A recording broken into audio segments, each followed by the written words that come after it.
Last year we featured the 2018 Cadillac XT5 Platinum all-wheel drive, and we've booked the 2019 model year for an episode of Test Drive Showdown. But I think it's still important for us to go over what's different for 2019 and what to look forward to with the 2020 model year that was just announced recently in China.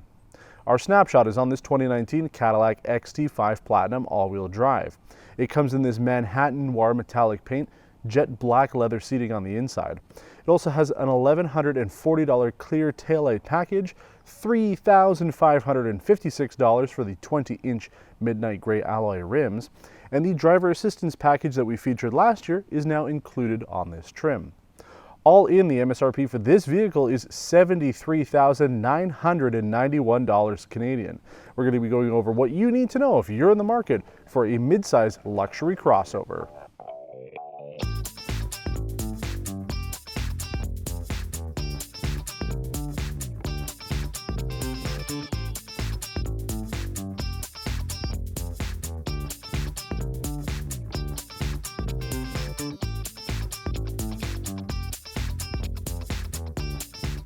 So yes, like I mentioned, we are doing an episode of Test Drive Showdown. That's the reason why I've booked this vehicle, so we can actually compare the two cars side by side over the course of a week.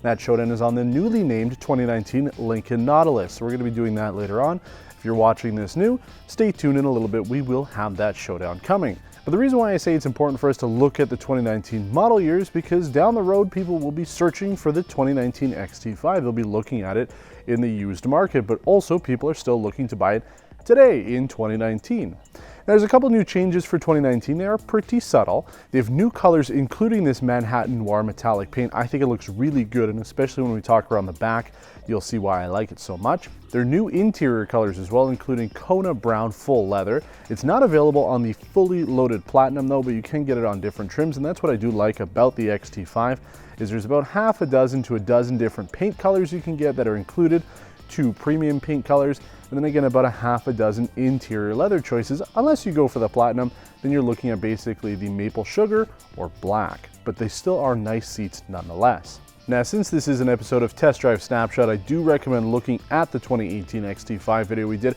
I have watched it before filming this, like we always do anytime we're doing an update video, and I have to say that the video still holds its own, despite the fact that the filming wasn't as good as what we're doing today. But if you want to know absolutely everything there is to know about the XT5, take a look at that video. You can click the link in the top corner of your screen right now.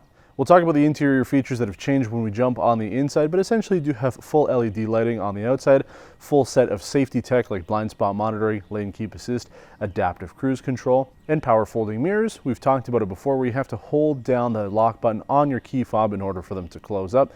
I think it's a bit of a pain in the butt, but what can you do? Since our September 10th published date for the 2018 XT5, we have driven the XT4. Now, some things have trickled down from that vehicle into the 2020 model. Some of the exterior design cues have changed slightly, and Cadillac is also changing their package levels with a top-end sport trim. That is a special option for the 2019 model year, but it will be something for 2020. It'll change the front grille, black out some of the chrome on the outside, and give you a little different look. But with this specific vehicle, they've optioned the $1,140 clear tail lamps, very similar to what we saw on the XT4 Sport. I really like it, especially in this noir paint color. It looks fantastic. Almost like a grayscale look to the whole vehicle when you're looking at it from the back. So the clear taillights help with the look of the vehicle. You get it on any color choice that you want, especially the red paint that they offer on this car with those clear taillights are going to look really nice. I really do like that change. And for the most part, the rest of the XT5 has remained the same, especially on the outside.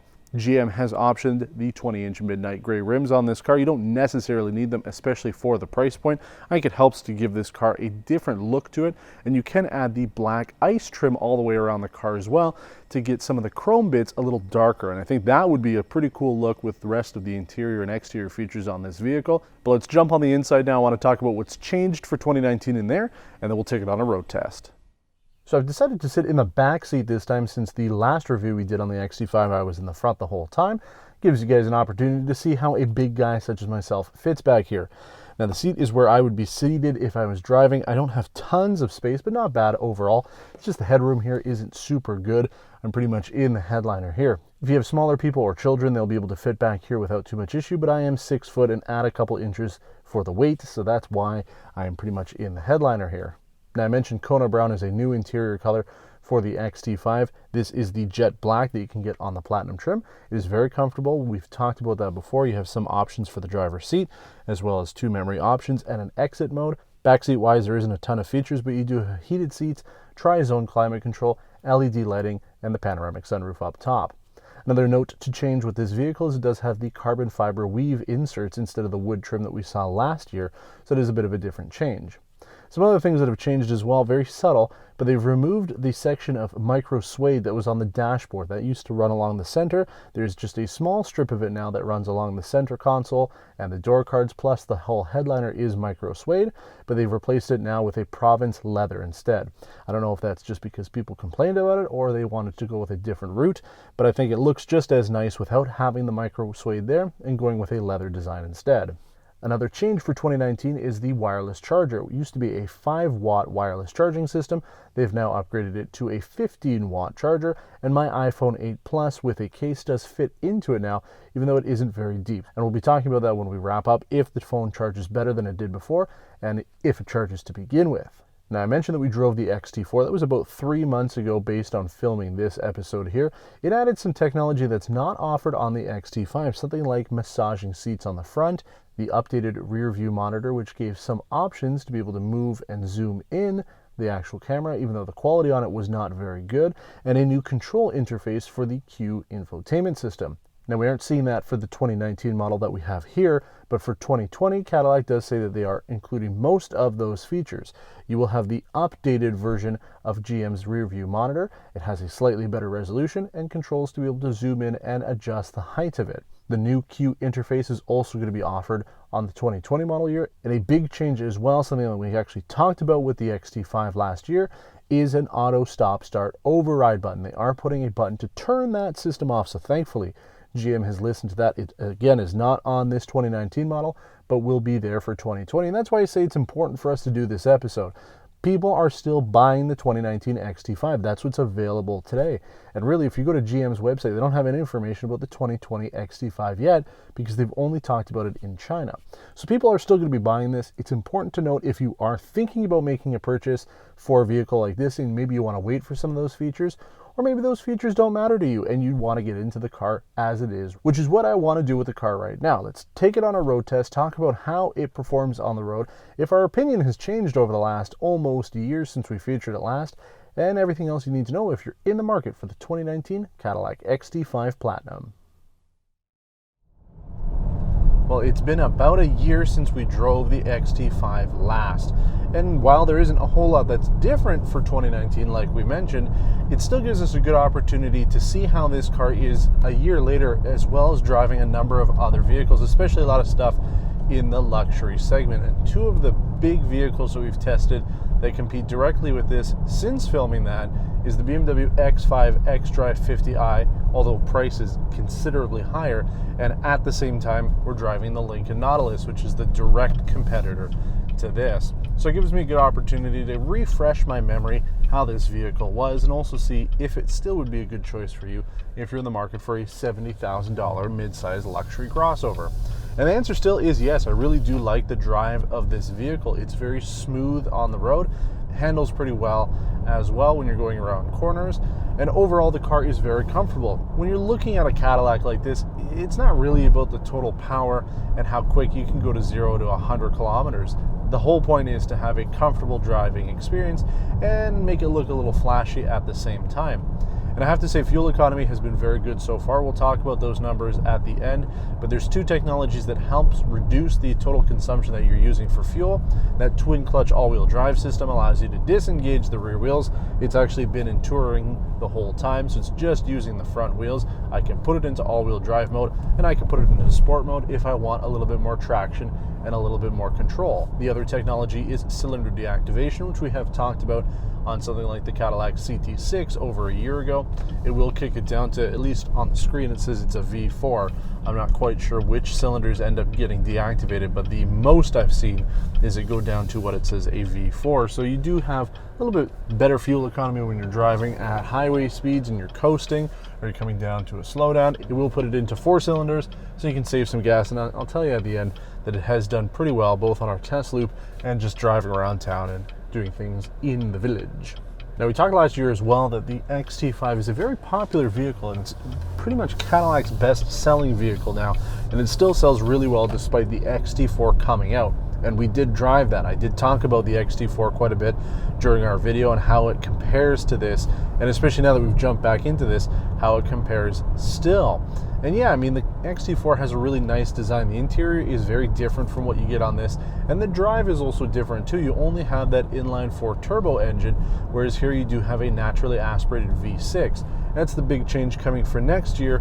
They are adding the inline-4 turbo engine for the XT5. So if you want pretty much less power, but probably better fuel economy, you can go down to that engine and have a little bit more choice in this segment, because one option for one engine, it doesn't give people a lot of choice. You do still have the choice though of all-wheel drive over front-wheel drive, so that is one option over something like the Lincoln Nautilus, which here in Canada at least is only sold all-wheel drive. But I'm reminded when I get into this car why I liked it last year, why I still like it this year. Very quiet on the road. The noise, vibration, and harshness is excellent on this vehicle. Not only does the inside provide excellent sound insulation from the outside world, but also things like the windows. They're very quiet when you put them down. So everything in this car really is designed for ultimate luxury. Cadillac does do a very good job with that. That's why we've continuously been impressed with their vehicles since starting to feature them on test drive, and why I will continue to be impressed by them as we move forward. And again, that one small issue that we had last year was the auto stop start system. That is being fixed for the 2020 model year. You will have a button to override it. So if that's a big important thing for you this year, then you might want to wait until the next model year. But if it doesn't really matter to you, you should be fine. And that was the one thing. You come to a stop, and if you're stopping and then you start to go a little bit, it will jitter a little bit. We haven't noticed it as much this time around, but then again, driving habits change. The way we're driving it has changed a little bit, and even here, it's not turning off. It's probably because it's like 30 degrees outside, plus the Humidex, so it's not going to cut it off because the air conditioning needs to stay on. But for the most part, this is still a really great car, despite the fact that we know the 2020 is adding some new things to it.